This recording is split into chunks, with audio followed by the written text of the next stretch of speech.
Camaradas, ¿qué hay? ¿Cómo estamos? Espero que se encuentren muy bien, les mando un gran saludo. Esta es otra de esas cápsulas de geopolítica, arte y o historia con las cuales estoy intentando promover el segundo módulo de mi curso de historia de Rusia. Ya saben, se lanza el 27 de noviembre con los camaradas de la isla de Minerva.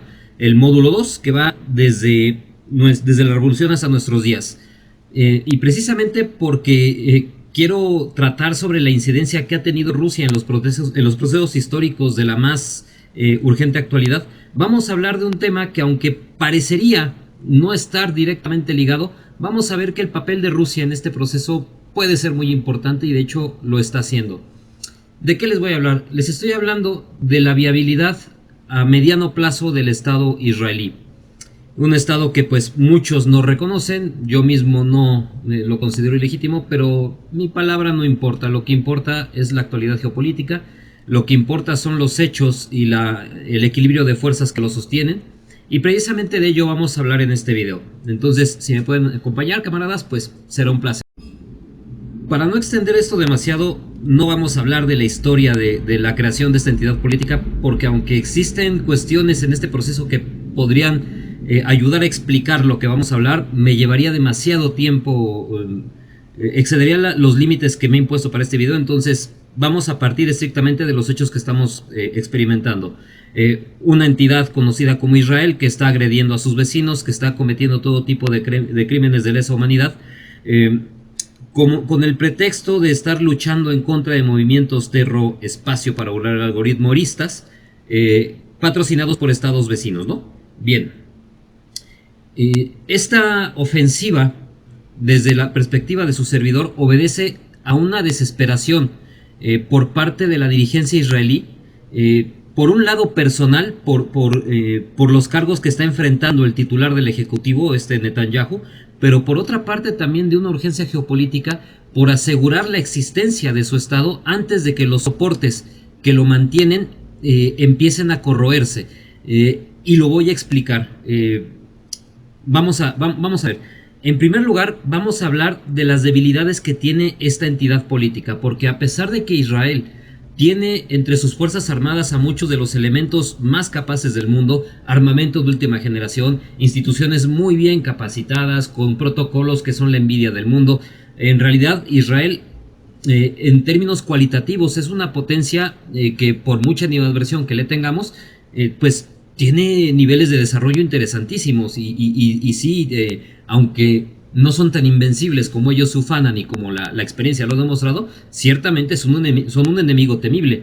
Pero ojo, las capacidades militares de un ejército en el corto plazo sí pueden descansar en el factor armamentístico, pueden descansar en el factor de la calidad del factor humano, pero cuando una guerra se extiende y se va al mediano o a largo plazo, son las variables económicas, las variables políticas y hasta las variables históricas las que determinan el triunfo o la derrota de una facción política. Así las cosas podemos verlo en el caso de Alemania. Aunque Alemania tenía mejor tecnología y seguramente tenía mejores soldados hombre por hombre y generales que cualquiera de los contendientes en la Segunda Guerra Mundial, igualmente Alemania fue aplastada por sus enemigos. Entonces, Israel no es excepcional en este caso. ¿Por qué? Porque vamos a ver a continuación que Israel es débil en términos estratégicos de una manera muy ostensible y muy visual, muy notable. ¿De qué diablos estoy hablando? Hablo de que Israel es una entidad política carente de todo tipo de profundidad estratégica, no nada más en términos geográficos, también en términos demográficos, políticos, económicos, y lo voy a explicar en un momento. En primer lugar, Israel depende enormemente de la capacidad de sus socios en Occidente para apoyar su existencia. ¿De qué estoy hablando? Estoy hablando de las ayudas económicas que dan los Estados Unidos como presupuesto de defensa. Israel no puede financiar un aparato defensivo tan formidable sin la ayuda que le proporcionan los lobbies sionistas dentro de los Estados Unidos, que mandan miles de millones de dólares cada año en partidas que pues integran directamente parte del presupuesto del gobierno estadounidense y del presupuesto de defensa israelí, ¿no? Realmente Israel no puede financiar por sí solo un esquema defensivo tan importante, y ciertamente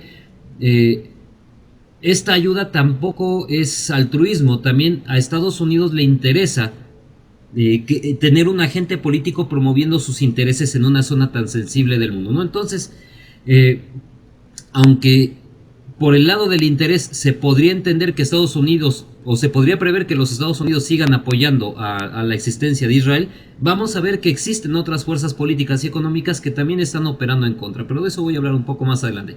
El punto es que Israel no se basta por así solo, su economía por sí sola no es capaz de sostener un aparato de defensa tan enorme. Y, y además, esta economía es bastante débil, es una economía bastante precaria, porque aunque en términos de Producto Interno Bruto se encuentra entre las más grandes del mundo, entre comillas, es una economía que depende en una enorme medida del factor servicios, depende en una enorme medida de la operación de mercados de dudosa procedencia, de dudosa fiabilidad. Es una economía que también depende muchísimo de la capacidad que tiene para hacer negocios con países de Europa, con países del primer mundo, sobre todo de los Estados Unidos. Una economía demasiado financiarizada. Bien es cierto que también en Israel pues se producen artículos de primera necesidad, bienes industriales, etcétera, pero realmente Israel no es insustituible para ninguno de los mercados con los que comercia, y de hecho lo más preocupante es que Israel casi no comercia con sus vecinos. Lo normal en una economía es pues tener interacción o tener en tus vecinos a tus principales socios comerciales. ¿Por qué? Porque pues reduces costos de transporte, reduces tiempos, es mucho más viable comerciar con tus vecinos, ¿no? E Israel, debido a la animadversión política, debido a las dificultades diplomáticas, no es un socio comercial estratégico de absolutamente nadie en esa región. Irónicamente, es Palestina la que depende más de Israel que cualquier otra entidad en esta región, ¿no? Pero ese es otro asunto. El punto aquí es que en tanto que Israel no tiene este grado de conexión económica importante con sus vecinos, no existe un incentivo en la región para mantener la existencia de esta entidad política.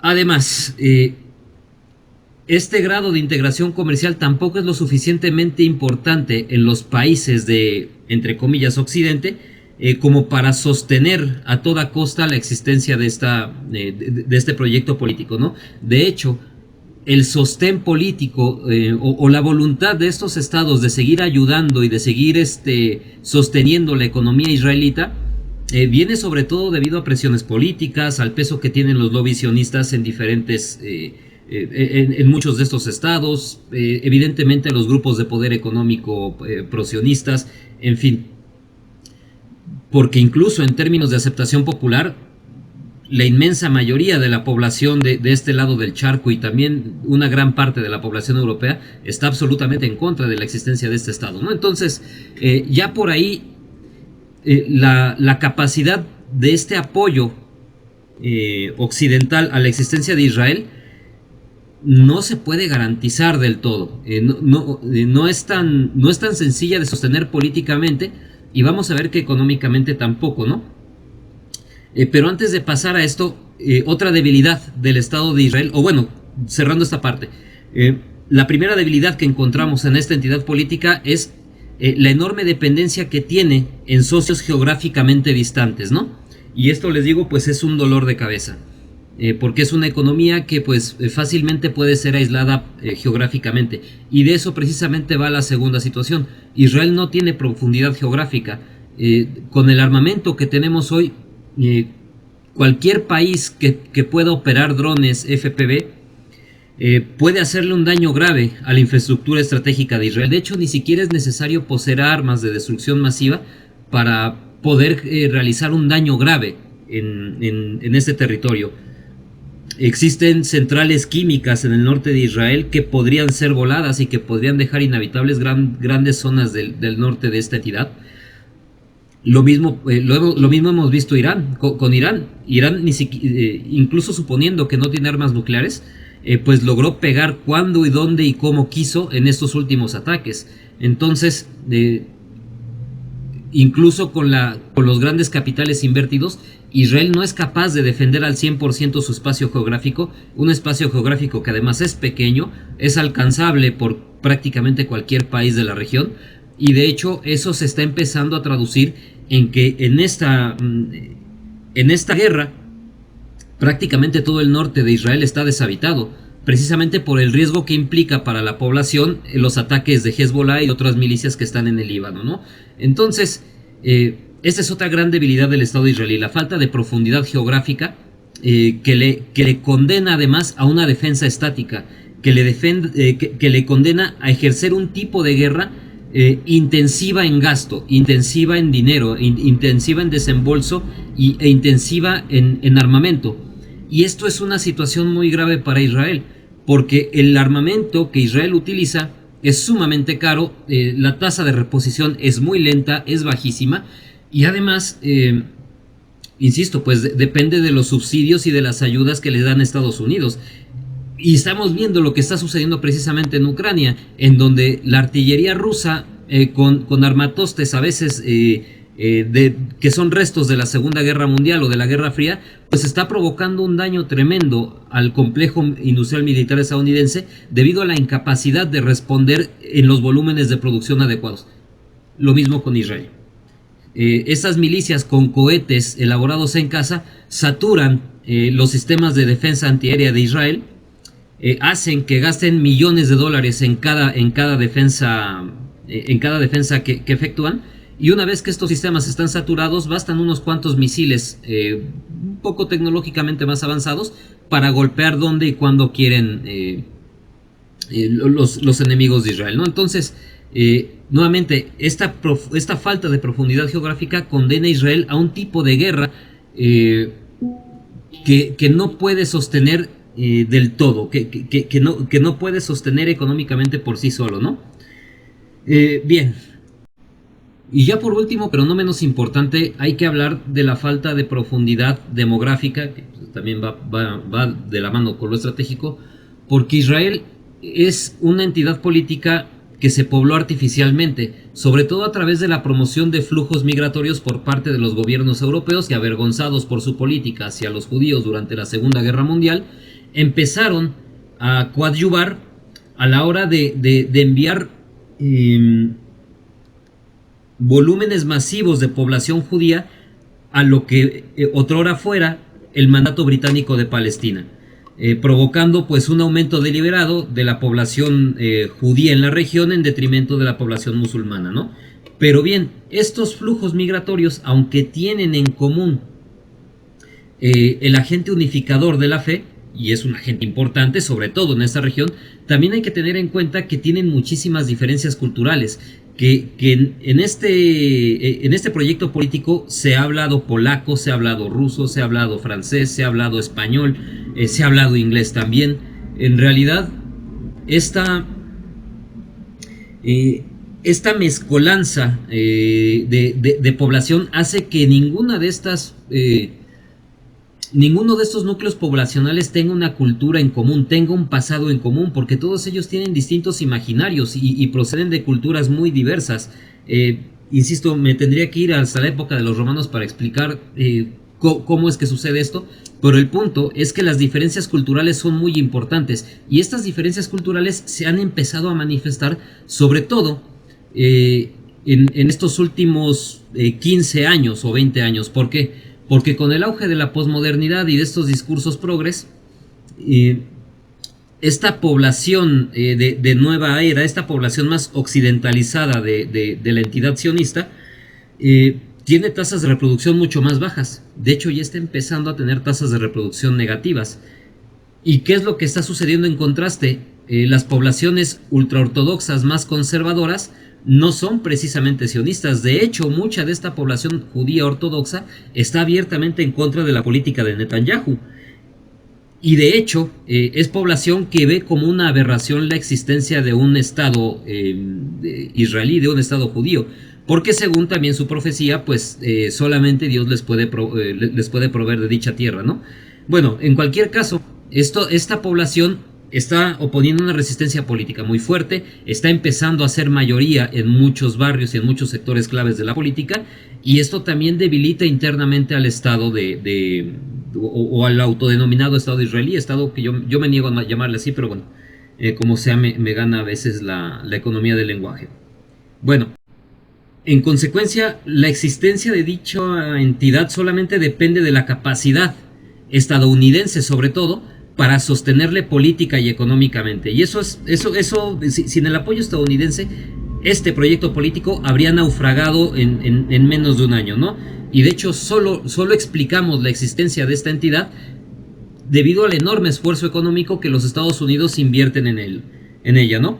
Además, también depende del peso político que tenga el bloque sionista dentro del gobierno israelí. Bloque sionista sobre todo encabezado por este partido Likud, pero que hemos estado viendo, cada vez está más debilitado. Vemos la oposición política y popular que está teniendo, y eso pues también eso lo está viendo Netanyahu, ¿no? Y más adelante vamos a hablar de esta situación.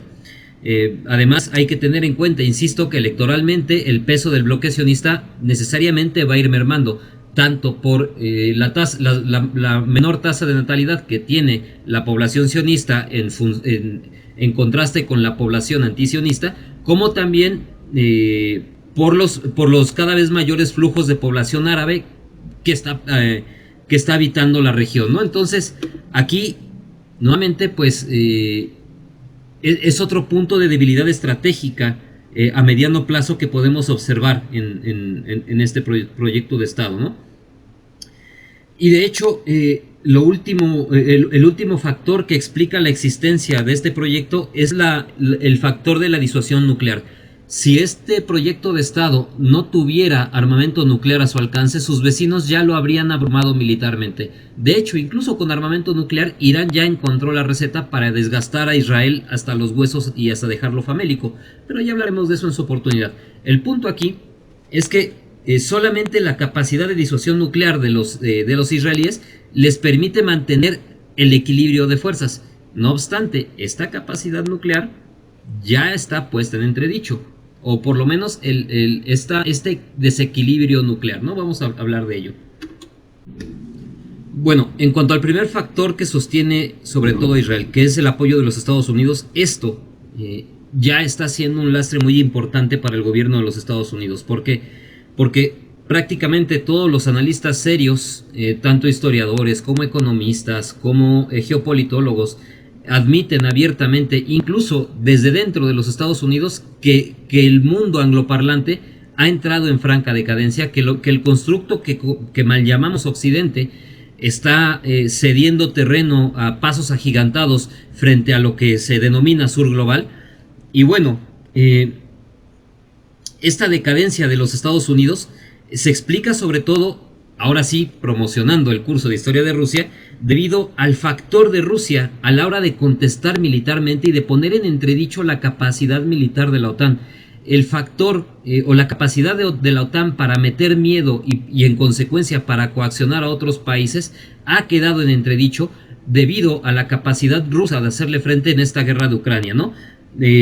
Esto ya lo analizaremos en algún otro espacio con mayor detenimiento, pero esto está provocando un temor real en las élites gobernantes dentro de los Estados Unidos y dentro de ese continente conquistado que es Europa, sobre la capacidad de sus fuerzas armadas para hacer frente a los retos del futuro, ¿no? Y de hecho ha provocado una gran división interna. El punto es que los tomadores de decisiones han visto que la OTAN no es invencible, han visto que Rusia es capaz de hacerle frente, y en consecuencia no es extraño que muchas e importantes extensiones geográficas del mundo, como por ejemplo el Sahel en África, en apenas un año se hayan sacudido el neocolonialismo europeo para pues admitir con los brazos abiertos a las tropas rusas y seguramente un neocolonialismo chino. Tampoco vamos a tapar el sol con un dedo, pero ese es otro asunto.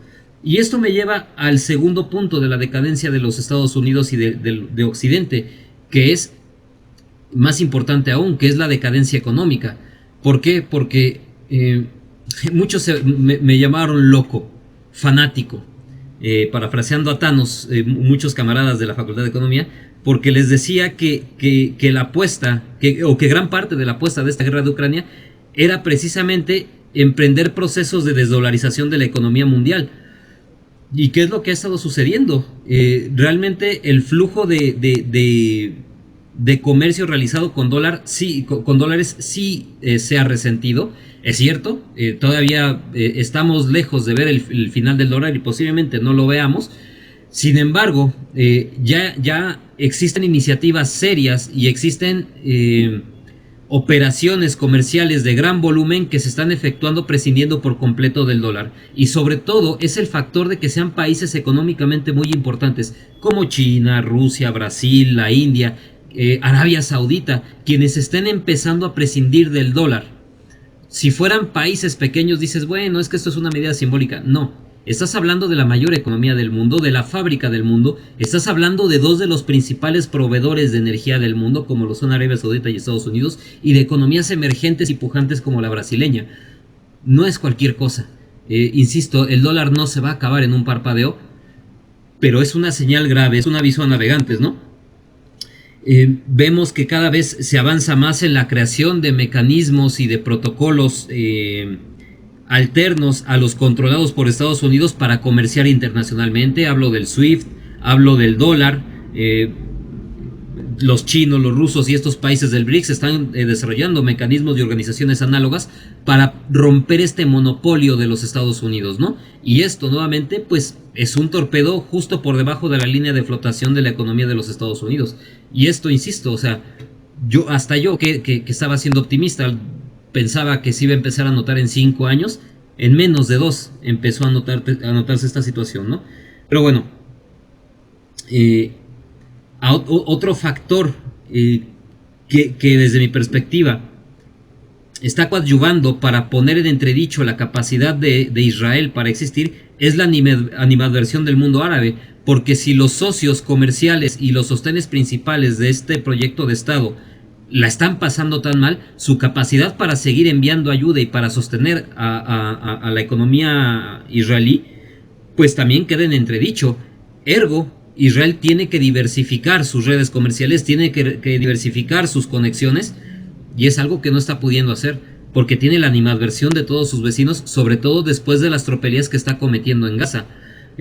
Esta reacción tan visceral, pues, ha cavado un hueco muy profundo que seguramente será la tumba de este proyecto político conocido como Israel, ¿no?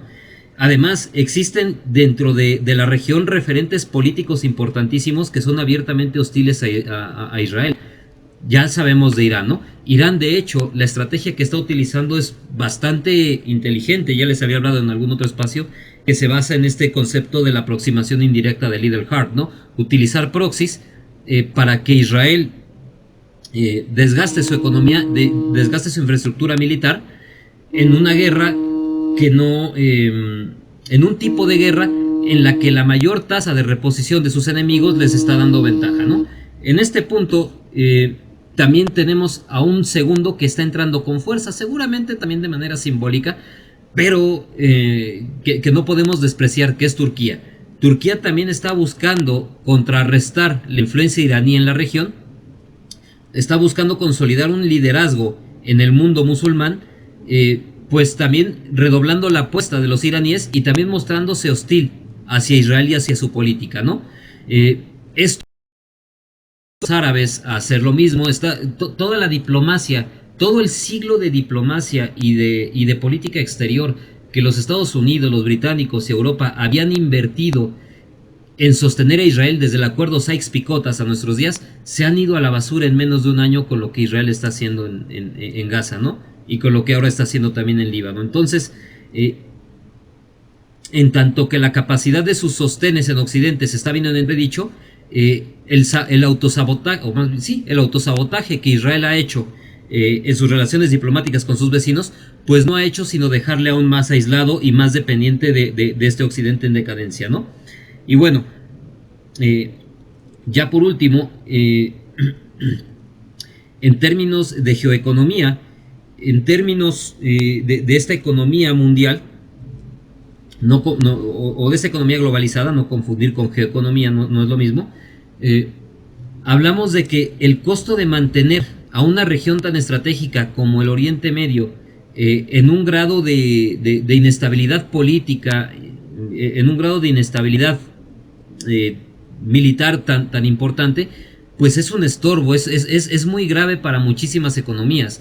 Ya vemos cómo pues la inflación que está sufriendo Europa se ve aún más castigada debido a los altos costos que implica el mantener el comercio a través del canal de Suez, el costo que significa el hecho de que los buques petroleros tengan que pasar por aguas infestadas de piratas, por aguas de piratas que son atizados ideológicamente o que justifican sobre todo su accionar con las tropelías del proyecto de Estado israelí, ¿no?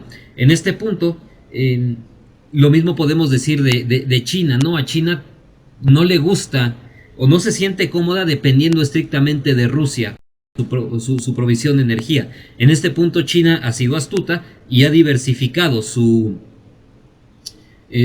conexiones para la obtención de energía, teniendo en Irán a uno de sus principales socios. El problema es que si Irán y esta región pues empiezan a ser amenazados por Israel, pues nuevamente esto implica altos costos energéticos que nadie quiere absorber en este momento, ¿no? Lo mismo para Estados Unidos. Estados Unidos no le conviene un precio del barril tan alto.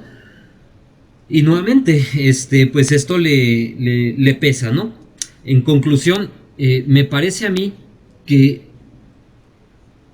la decadencia que muestran los Estados Unidos está empujando a Netanyahu y al bloque sionista a actuar desesperadamente, a intentar doblegar de una vez y para siempre en el corto plazo a las potencias enemigas para ahora sí gozar del pleno reconocimiento de sus vecinos como Estado, ¿no? Y para ello, pues insisto, Israel está buscando incendiar la región para involucrar a los Estados Unidos y ganar la guerra en el campo de batalla. El problema es que los Estados Unidos no se quieren involucrar y que incluso si quisieran involucrarse tampoco nada les garantiza salir bien librados de esta contienda. Porque además Irán, si no la tiene ya, seguro está muy cerca de tener armas nucleares. Y en el momento en el que Irán tenga armas nucleares, el factor disuasorio nuclear israelí se va a ir al carajo. ¿Por qué? Porque va a ser muy difícil que Israel se atreva a lanzar una ofensiva nuclear si puede recibir un contragolpe de este mismo tipo en respuesta. En consecuencia, Israel tendrá que negociar y tendrá que renunciar a muchísimas pretensiones para ir bien librado. Y eso si es que los vecinos de Israel no mantienen esta situación de coacción indirecta que desgaste a la economía israelí, que desgaste a la economía occidental y que eventualmente les haga tirar la toalla en este aspecto y dejar que este estado entre en autólisis, ¿no? Bueno, ¿cuándo se va a producir eso? Es difícil saberlo, pero a mí en lo personal, dado el desarrollo que está teniendo la situación en Ucrania, no me extrañaría ver este proceso ya bastante evidente en los siguientes 10 años. Puedo estar hablando desde mi optimismo, porque ustedes saben cuál es mi posición, pero insisto, yo honestamente no creo equivocarme. Creo que el factor demográfico, que la decadencia de Estados Unidos y que el fortalecimiento de los enemigos de Israel está derivando en una situación insostenible, ya ni siquiera en el mediano plazo, en el corto plazo. Bueno, nuevamente pues espero que les haya gustado, que les sirva para algo. Les mando un gran saludo, muchas gracias por su atención. Recuerden, ayúdenme compartiendo el flyer, ayúdenme pues suscribiéndose a los cursos, compartiendo mi contenido. Insisto pues, aunque yo siempre lo haré gratis para ustedes, sería bastante gratificante tener una buena cantidad de alumnos inscritos. Pásenlo bien, camaradas. Abrazos, bye bye.